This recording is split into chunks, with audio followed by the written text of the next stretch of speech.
All right, JD, let's get into this Jeff Jarrett stuff because The I was, last outlaw. yeah, the last outlaw, dude. I was blown away whenever I don't get to watch the show live, so a lot like I kind of keep up with it on Twitter, and then I will watch the show like on DVR the next morning or something like that. And but I don't know when I'm gonna get to watch it, so I never like stay. It's not like I can just stay away from the spoilers forever. I'm in too many different conversations about wrestling. It's gonna get spoiled, so I don't even try anymore. So, but anyway, Jeff Jarrett, he shows up. He is formed an alliance with Jay Lethal and Sonjay Dutt in AEW. His old TNA compadres. He was the very special friend there of Jay Lethal, kind of piggybacking off of a 2006 angle where he was or 2008, might have been 2008, where he was the special friend of Eric Young, who showed up. He showed up to help out Eric Young, so that's kind of a cool callback there. He told Darby Allin that Sting is his biggest weakness, his love affair with Sting. That's the reason. That's going to be what does him in. He then challenged the entire locker room, so they were taken over. Don't know exactly what that means for kind of a mid-card heel stable, but we'll see where that goes. But he's also the director. Hold on, I got his official title here. The director of business development. He was basically the VP of live events for WWE. He was a big part of the upswing in ticket sales for that promotion. And then he got fired because, Road Dogg needed to get his job back, I guess, when Vince McMahon got shook hand. So, but he is in AEW now. He turns out I might have been wrong.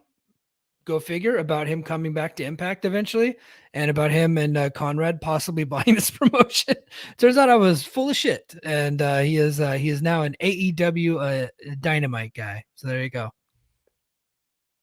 I loved this so much. We were texting back and forth, and you're like, "Oh," because remember I was asking you if you heard anything, because I heard there was some scuttlebutt. I try to avoid it because I practice Wednesday nights, so I watched the West Coast feed, and there were some people that I saw that were unhappy, and I was really trying to avoid it. And I texted you to see if you'd heard something, because like you kind of gave me the hint that something that I would be entertained by.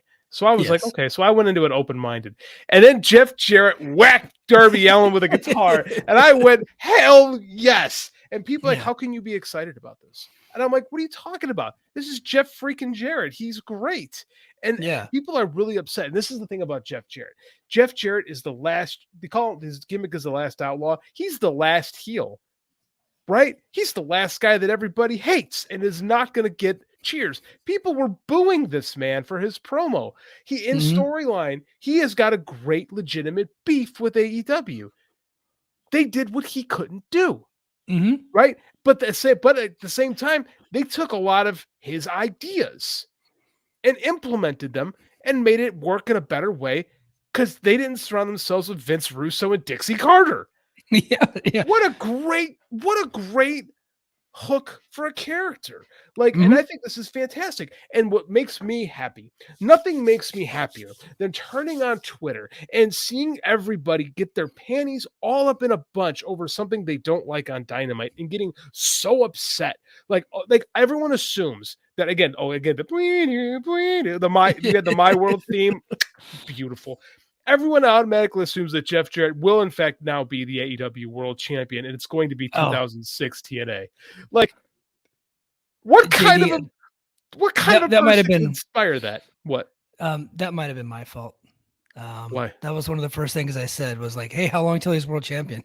But you do it just to throw gas on the fire. Like you do it so you do that to draw people's reactions, because you are a troll, my friend, and that is what you do on Twitter.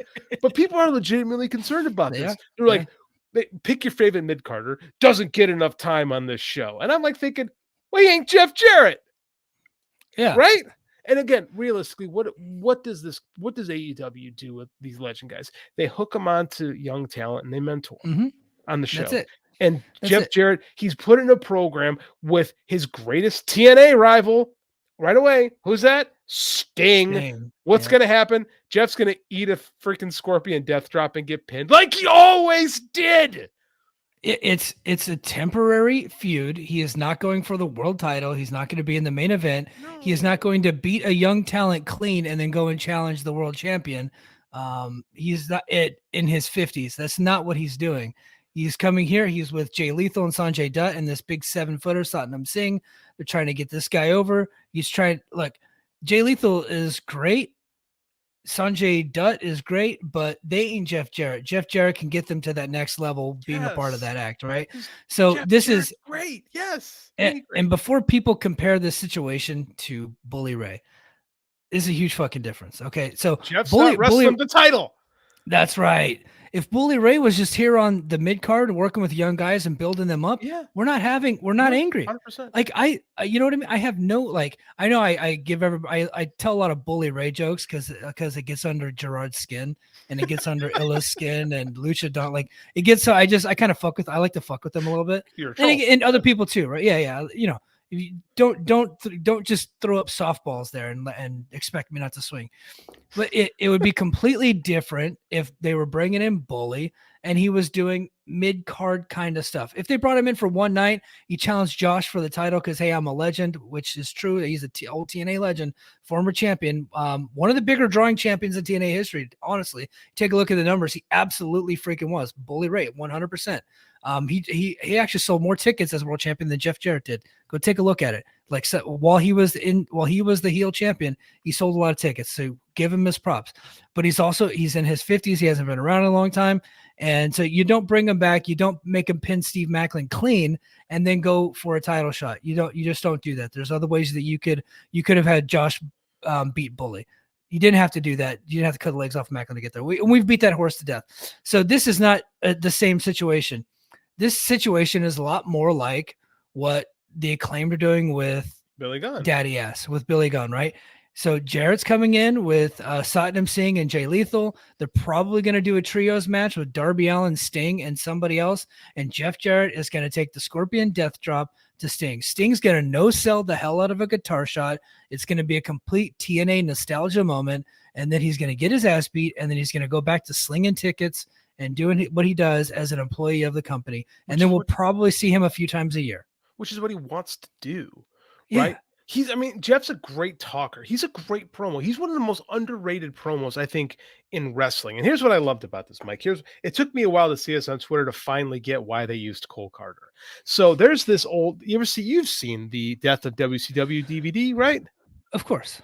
The late, great, and I say this in heavy quotations because he wasn't very good, Mike Graham has this line about Jeff Jarrett that he broke 100 guitars but never drew a dime. That's where that comes from. And then on this show, they unmasked the fake Sting, which again, we've been here for 2 years and haven't done a fake Sting yet. Finally did a fake Sting. I'm all right with it. And they pull off and they go, that's Cole Carter. And even Taz is like, what? Like, I love they didn't include that the announcers in what was going on. That made it great. And then Cole Carter. So, and then Jeff Jarrett comes out. Cole Carter in NXT was called Two Dimes. So yeah. Jeff Jarrett came to TNA or came to AEW and drew 2 dimes. Yes, he drew. That's phenomenal. Dimes, so. And yeah, you have to get again. Paul's like, they've got to cut that shit. I'm like, Paul, it's a joke that like 10 people get. It doesn't take anything out. And realistically, Cole Carter's got talent. So if they want to actually have Jarrett mentor him the way Christian Cage was mentoring both Jungle Boy and now Luchasaurus on camera, the way Tully Blanchard did. I mean, like, that's what they do with their legends. They often hook them onto younger talents and they give them a rub. So, I mean, if they do that Jeff Jarrett to Cole Carter and it works, great. I'm okay. You're trying to build somebody new. No, zero qualm with this.